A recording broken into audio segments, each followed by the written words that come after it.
আসসালামু আলাইকুম। প্রিয় দেশবাসী, কেমন আছেন? আমাদের বাংলাদেশ এয়ারপোর্টে একটা দাড়িওয়ালা টুপিওয়ালা একটা ভণ্ড পীর বাবা বইছে। সে নাকি প্রবাসীদের ব্যাগ কেটে কি কি সাবান আনছে সেটা চেক করে। এক প্রবাসীর মায়ের জন্য খাবার নিছে, দেখলাম ভিডিওতে। সেটা বাই করে সে খাইতেছে। ওইটা কি তার মার চোদ্দাই না টাকার? পরে বসাইছে ডাক্তার ইনুস স্যার। আপনাকে বলতাছি, প্রবাসীদের যদি খেপান, যেমন আওয়ামী লীগ সরকারের পতনের সময় প্রবাসীরা অনেক কিছু করেছে।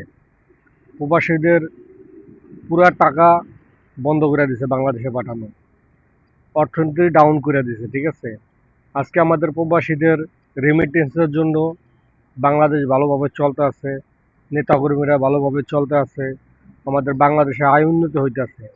কিন্তু সেই প্রবাসীদের উপরে আপনারা যে চাপ সৃষ্টি করছেন বা হয়রানি করতে আছেন এয়ারপোর্টে, এটা কলম একবারে ঠিক হয় নাই। ঠিক আছে, আর এটা ঠিক হইতেছে না। ওই ভণ্ড বাবারের সরান। এরকম কোনো ছিল না আগে যে প্রবাসীদের ব্যাগ কেটে মালামাল চেক করার। কেন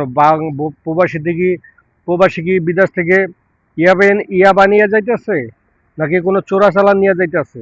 তাদের ব্যাগ কেন কাটা হবে? তাদের ব্যাগ স্ক্যানে যখন ঢুকায় তখন তো সবই দেখা যায় স্ক্যানে, তাই না?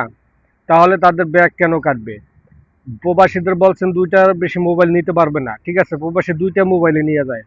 তাহলে কেন তাদের এরকম হয়রানি করা হইতাছে? আমরা যদি প্রবাসীদের যদি চেতান, যদি, তাহলে মনে করেন পুরা রেমিটেন্স বন্ধ হয়ে যাবে। ঠিক আছে, আর বেশি বেশি ভাই ভিডিওটা সবাই শেয়ার করবেন, সবারে দেখার সুযোগ করে দিবেন দয়া করে। ঠিক আছে, জানি এটা এক আমাদের প্রধান উপদেষ্টা কাছে যে পৌঁছায়। ঠিক আছে, ওই ভণ্ড বাবারে, ভণ্ড পীররে ওখান থেকে সরান। তা না হলে গেলুম বাংলাদেশের অবস্থা আবারও নাজেহাল হবে। এটা প্রতিটা প্রবাসীর পক্ষ থেকে আপনার কাছে এই আবেদনটা। ঠিক আছে, আসসালামু আলাইকুম, সবাই ভালো থাকবেন।